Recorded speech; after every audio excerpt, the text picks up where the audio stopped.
வணக்கம் நண்பர்களே, இது தமிழ் நண்பன் ஷார்ட்கட் சேனல். இப்போ நான் பார்க்க போகிறது மெட்ராஸ் ஹைகோர்ட் சம்மந்தமான தகவல்கள் தான்.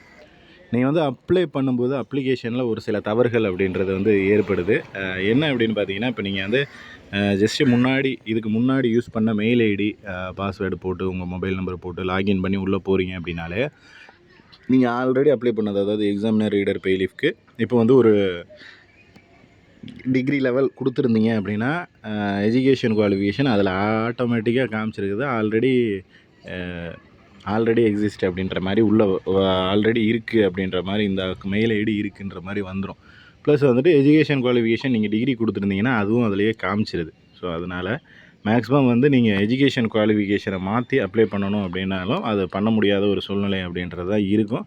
ஸோ அதனால் அதே போல் வந்துட்டு இப்போ ஏஜ் லிமிட் இல்லை அப்படின்ற பட்சத்துலேயும் நீங்கள் வந்து உங்களுடைய டேட் ஆஃப் பர்த் போட்டிங்கனாலே அதுலேயே இன்டிமேஷன் வந்துடுது. இப்போ வந்துட்டு டேட் ஆஃப் பர்த் போடுறீங்க அப்படின்னா அதில் என்ன ஏஜ் லிமிட்டோ அதுக்குள்ளே இருக்கிற நபர்கள் மட்டும்தான் எடுத்துப்பாங்க.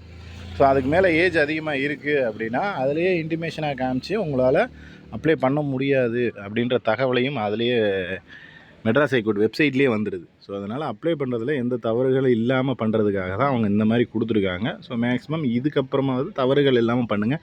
ஏன்னா அப்ளை பண்ணி முடிச்சுட்டு அப்ளிகேஷனில் ஏதாவது தவறுகள் ஆகிடுது, அதில் வந்து நம்ம சேஞ்ச் பண்ணணும் அப்படின்னு பார்த்தீங்க அப்படின்னா கண்டிப்பாக அதுக்கு டைம் கொடுக்க மாட்டோம் அப்படிங்கிறத நோட்டிஃபிகேஷன்லேயும் மென்ஷன் பண்ணிட்டாங்க. நோட்டிஃபிகேஷனில் இருக்கிற ஒரு வார்த்தையும் கண்டிப்பாக ரெக்யூர்மெண்ட் முடிகிற வரைக்கும் இல்லை, நம்ம வேலைக்கு போய் ஜாயின் பண்ணி கடைசியாக ஃபைனலாக வர வரைக்குமே அந்த நோட்டிஃபிகேஷனில் இருக்கிற ஒரு வார்த்தைகளும் நமக்கு வந்து ரொம்ப ரொம்ப இம்பார்ட்டண்ட். அதில் இருக்கிறத தான் ஃபாலோ பண்ணுவாங்க, அதை தாண்டி வேறு எதையும் ஃபாலோ பண்ண மாட்டாங்க. ஸோ அதனால் அதிலேயே கொடுத்துருக்காங்க, மென்ஷன் பண்ணியிருக்காங்க எந்த திருத்தமும் மேற்கொள்ள இயலாது அப்படின்னு. ஸோ அதனால் முடிஞ்ச வரைக்கும் கரெக்டாக பண்ணுங்கள்.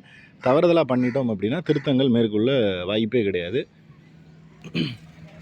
யாரெல்லாம் அப்ளிகேஷன் போட்டுட்டீங்க அப்படின்றத கீழே கமெண்ட் பண்ணுங்கள். ஏன்னா நிறைய பேரால் போட முடியல அப்படின்ற மாதிரி சொல்லியிருந்தீங்க.